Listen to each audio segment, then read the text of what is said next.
Before we dive into today's episode, I wanted to leave something in that normally gets edited out.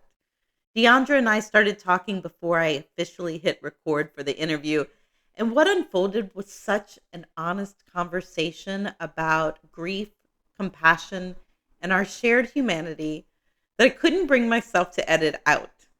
So today you'll hear a few minutes of that conversation first, and then we'll move into the interview itself. I hope you enjoy it as much as I did. As entrepreneurs, often we hit some hard moments that can seem to test and shake sometimes our faith, sometimes our trust, and our belief in ourselves. You have something to share about that. Yes, I think we all have those moments where we hit some extreme lows and that really shakes us up. And for me, most recently I lost a parent. I lost my dad. And as someone who was one of the biggest supporters in my life growing up, he was at every event. He always encouraged me to dream as big as I wanted and you can be anything you want, Deandra. And losing him impacted the way I was able to show up. In fact, it prevented me from doing so. And I took a big break from speaking and doing workshops because all of a sudden I was lost in the why me? Why did this happen to me? How could this happen to me? Why is the world like this? And it really took away my ability to focus on giving to other people. I just thought like this is unfair. I can't believe this is going on. And it was so difficult to get out of that cycle because I just could not show up to give and be generous and listen to other people because all of a sudden I was judging their challenges, like comparing it to mine. Well, you didn't lose a parent. Well, you don't know what this feels like. And that was a horrible place to be in. Horrible. Horrible, necessary. I'm still I'm still it was, you know what? There's still so much pain there that I'm starting to see what it's enabled me to do for others in terms of being more empathetic and more understanding and giving them grace in when they're going through their own challenges, knowing what it can do. Though, of course, the optimist in me thinks that maybe I could have come to this on my own without having that difficult situation, but the universe and the Lord knows better and only gives you as much as you can handle. So I'm trying to choose to look at it in a way that is helping me be more valuable to others and be a better resource to others, and particularly friends and family who've gone through loss. Mhm. Yeah. And maybe extend some of that compassion to yourself too. Hmm. Like, how Hmm. were you supposed to know what it was going to be like for you to lose your father? Yeah, Right? no What's the idea. right way to do that? Right? Yeah. Right? How do you like all these feelings that come up, the guilt, the regret, the anger, the feeling like, somebody's got to be to blame for this. All these negative feelings that all of a sudden are happening at once and you don't know what direction to go or how to manage any of this, while also battling the fact that my identity is to help people deal with these sort of things. Mm. And now all of a sudden I'm stuck in this cloud and I can't do that for other people. Grief is a very unique journey for everyone in so many ways, and you can't prepare for it. You can't Yeah, pre-plan your grief journey. exactly. You can't at all. You can't But at all. I mean, what would you say is your growth moments through that? yeah, I would say I recognize that because of the differences in relationships that people have with the people they love, those feelings of regret, anger, guilt can look so different to each person. And so from the outside looking in, we might think we know how people should react. And we might tell them things that are not necessarily helpful to them, like, oh, just keep yourself busy, or oh, just do this, or it'll get better. And those things are not necessarily helpful. They can be harmful to people. And instead, just letting people know that, you hear them, you see that they're hurting, and that you're there is enough. And without having gone through that yourself, it's very hard to recognize what people need in that moment because they also can't tell you. It's very hard for them to communicate. And so that really grew my understanding and my empathy and my compassion for others, whether it's grief or whether it's something else that's really difficult and really important to them in that moment. Yeah. Like, we can't know what someone else needs, especially when they don't know what they need. And so we have to just normalize that it's all learning and It's it's all all learning. experiences, and we're all doing the best we can with what we have and what we know. Exactly. And so to not And take it personally. Sorry, I yeah, didn't mean to cut you off. no, not at all. I think it's so good. And what this reminds me of is it ties back to that beginning again, almost, right? Of, Mhm. you have to be not great to be great.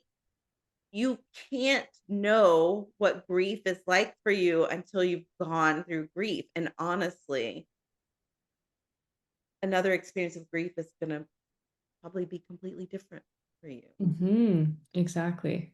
And the waves Exactly. of it that come and go are going to be experienced in different ways. They're going to be lighter for a bit, and then all of a sudden it's going to knock you down like a tsunami. And then Yeah. you get back up. And Yeah.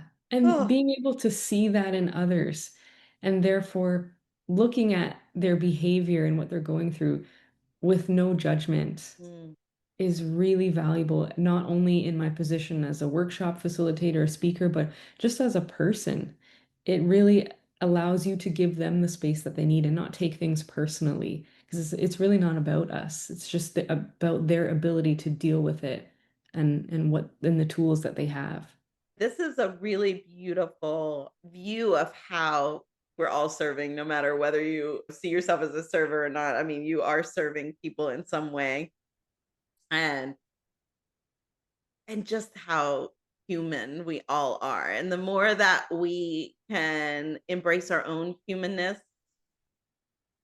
flaws, whether you believe they're flaws, attributes, skills, authority, all of it, then it makes it so much easier. When we're trusting ourselves and are allowing all of our humanness, we meet up against other people's humanness in a more Mhm. compassionate and understanding way. And we allow for it. That's so beautiful. And I think more and more to as we're meeting each other in our humanness, to be just honest with what's going on internally just creates the opportunity for that to happen. So whether we're in a learning experience, whether we're going through something difficult in life, whether we're just having certain thoughts, whether positive or negative, just sharing that invites the opportunity for someone else to relate to you or have a conversation or learn from you. And that facilitates more of that human connection and an exchange of value and the ability to serve. Yeah, so beautifully said. Because otherwise, we're meeting my wall's meeting your wall, and there is nothing to be gained from my wall meeting Yeah. your wall. But when my heart meets your heart, so much can happen. Lives can Mhm. change. The world can change. 100%. That's the best visual we can So offer. we can all work harder to meet heart to heart instead of wall to wall, I think. So thank you so much for that.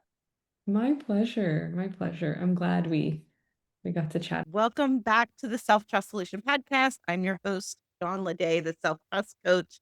And today I'm joined by Diondra Filicetti.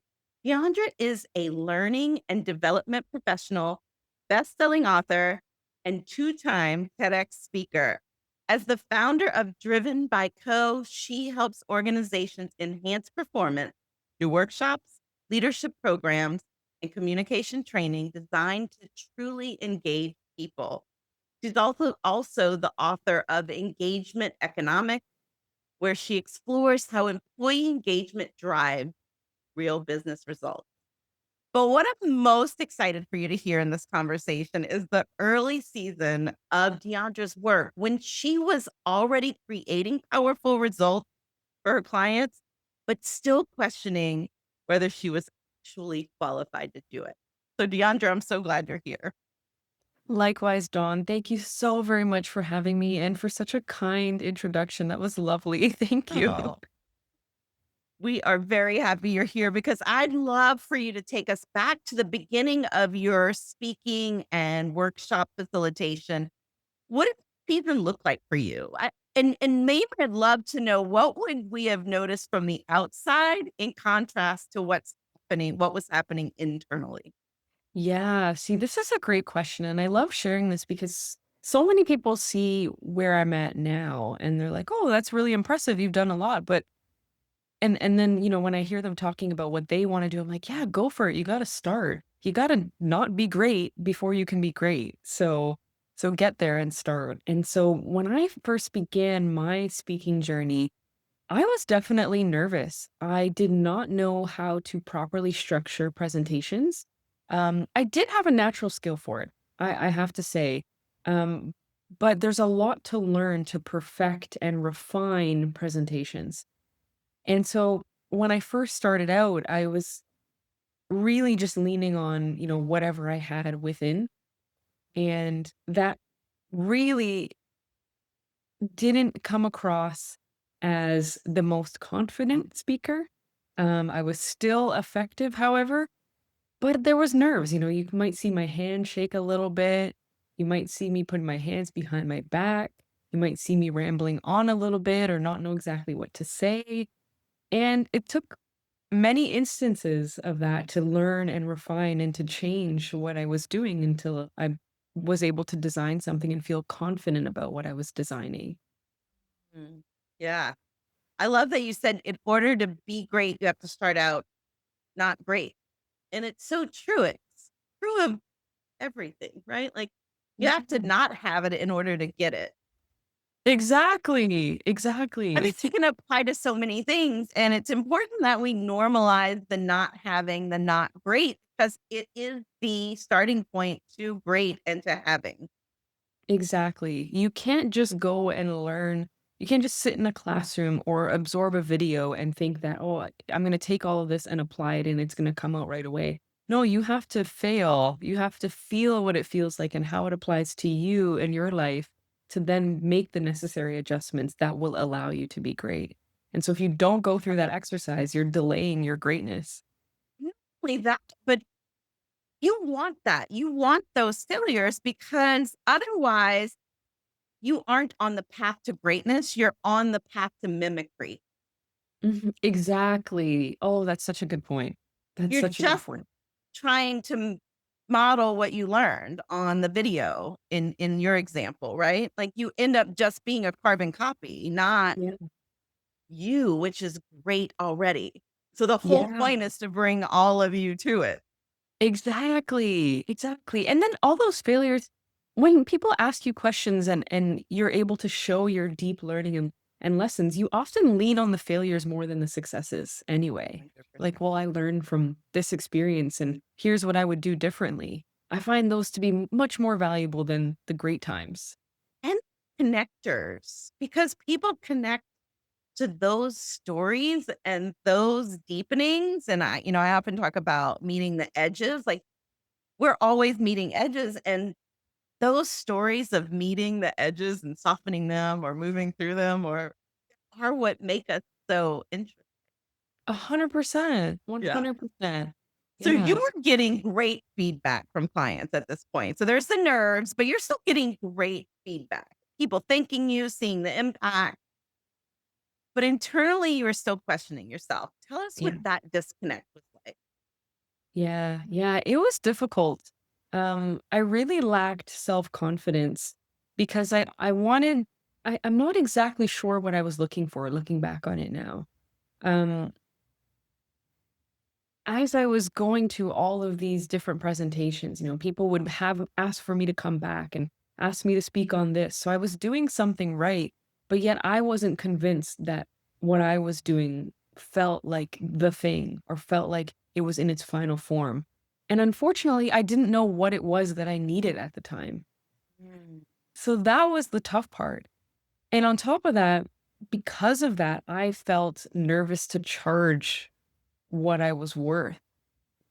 mm, And there was this one moment where I remember starting to feel more confident because I had done so many presentations and I got this opportunity to do some presentations at this big trade show at the International Center. And so I sent a proposal for 3 different workshops and he came back and said, let's do all 3. And then later he pulls me aside and he goes, Deandra, is this lucrative enough for you? And in that moment, I'm like, oh my gosh. He chose all 3 because in total, the 3 workshops together were less than what he thought I was gonna be charging for 1. mm. And that shone the disconnect between who other people thought I was and who I thought I was. Yeah. You bring up a great point about how you had kind of set this invisible and undefined kind of benchmark for what it would mean to be this is it. To give yourself permission, would you say? Yeah. Yeah. Yeah, it was like, why can't I allow myself to feel like I'm doing a good job? Mhm. And it was undefined is such a great word because it's so inconspicuous, and now as the person living that, you don't know what you're supposed to do to get to where it is that you wanna be. Mm, And that's so confusing, it's also disheartening, and then it eats at your self-confidence because you don't really know how to communicate your value because you don't know what's missing. yeah, and the reason why you don't know is because nothing's missing. Right. Right. You know what? I mean, it's that idea of judging the journey instead of like, of course, there will always be evolutions of improvement. That's amazing, but it doesn't make the right now wrong. Mhm. It makes Yeah, it part of that journey.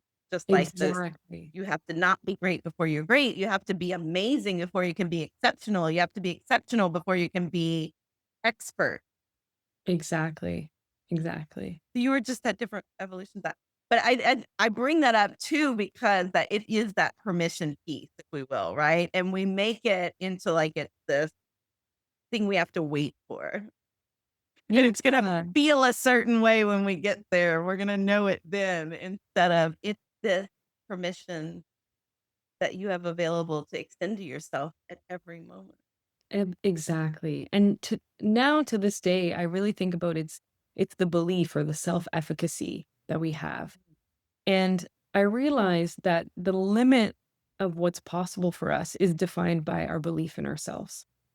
Yeah. And just by changing the belief system we hold about ourselves, all of a sudden new doors open up and things are different, new things are possible just by changing beliefs. Totally. And it's actually just opening up to more of the belief because the belief is there, like, or you wouldn't be doing it.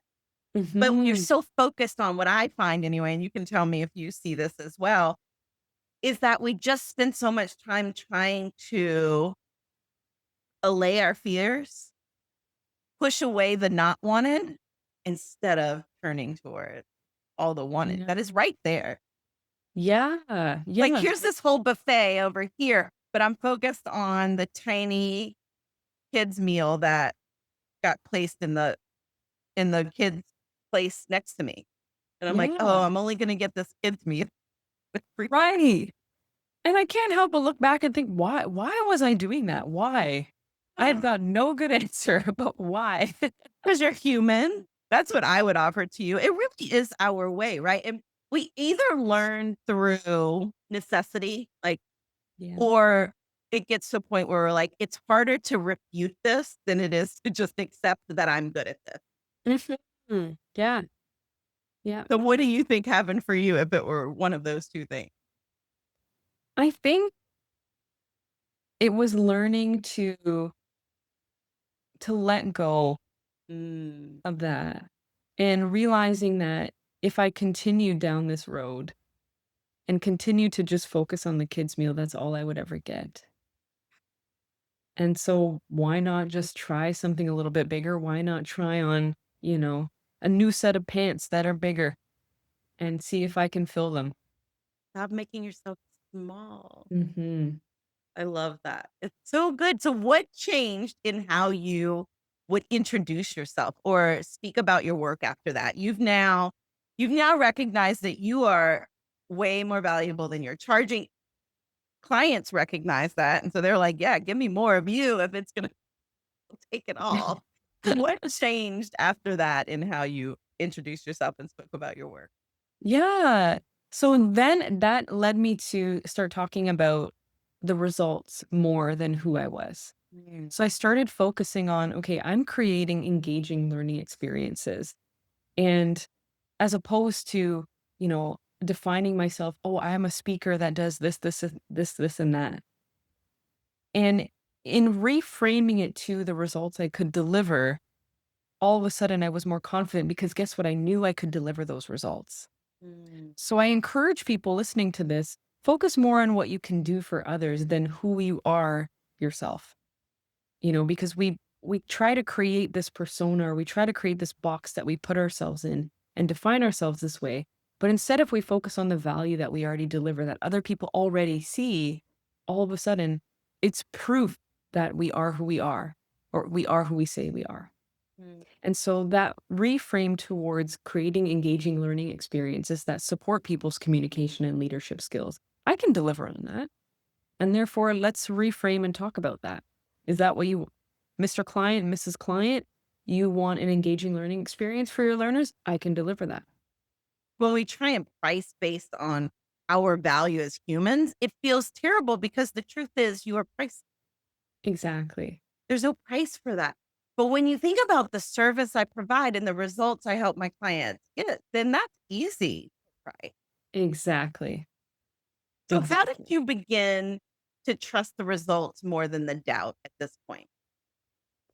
Honestly, this is a difficult part because it's very easy. And as humans, we default into old ways of thinking. We regress, right? Anytime things get difficult. But it took a conscious reminder to myself that this is what I needed to do. And I won't lie, there's people in my life that also helped with this. Like, this is not just my story. So many people encouraged me to continue, and I had to really accept the feedback that I was getting. I had to take in what my clients were saying, what my friends and family were saying, and really believe it for myself. Mhm, Because it was very easy for me to be really hard on myself about a mistake that I made. And then all of a sudden I'm spiraling. mhm, But if I leaned into what people were saying and the positive things and who I wanted to be and the things I wanted to deliver for people, it it helped me pull myself out of that. And it's not just once you have to pull yourself out of that. You have to pull yourself out of that over and over and over and over again. mm. To Yeah, this you day. said something about I'm gonna challenge you on the regressing, just because I don't think we can go back Mhm. because you're more evolved, you're more wise, you have been there, right? I think those thoughts and you did it beautifully, so I want you to give yourself credit for it. This is why I'm challenging you, because those thoughts that we can consider as regressing that come up are reminders. Mm. Remember I when I like used to believe that? And you Mhm. did that. You took it and you're like, "I had to remind myself to receive this, to accept this, to that this has changed." And that's my invitation to everyone out there is when you think that something is it's not trying to pull you back, it's reminding you where you came. Mhm. I like that reframe. And it's a Yeah. powerful stance. That is what happens when you partner with yourself. Yeah. That makes no thought wrong, makes it all an invitation to either affirm yourself, your path, your goal, or to shift perspective a bit and see what else is this offering. Yeah. I love the word invitation. Mm, And I think you're right about that. I think it is an invitation, and I think it's an invitation to choose the better. It's an invitation to make the right decision, to lean into the belief that you want to have about yourself, to lean into the person you want to become. Because I think when an invitation comes up, you can decline that invitation and you really? can choose a different path of thinking and realizing that's That's our choice that we get to make is a really important realization. And I think that helps us be responsible for our lives because I think there's so many people I speak to who will say, "Oh, I can't do that. I'm too busy. I don't have the education. I can't do this. I'm not good enough. I don't have enough followers." And it's like, but you're in that moment, I think you're making the wrong choice. You're choosing to look at all the things that are not in your favor as opposed to what is. Yeah. Well, a choice. And that is our greatest superpower is our power to choose. And look, there's lots of things in this world we can't control, but there are things that we can. Mhm. And when we don't make ourselves wrong for that choice, like, look, I just want you to know you have the choice.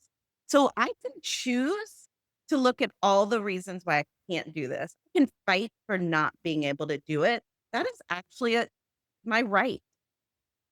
But I want to own that it is a choice, or I can choose to see myself more clearly, more boldly.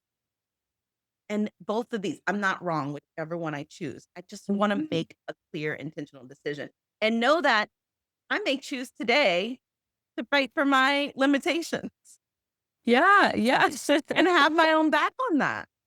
And Mhm. what's great when we see it as choice and not fact, because what you shared Yeah. that's so great is that people say it as if it's fact. I Yeah. can't have this. I don't know how to do this. I'm not this.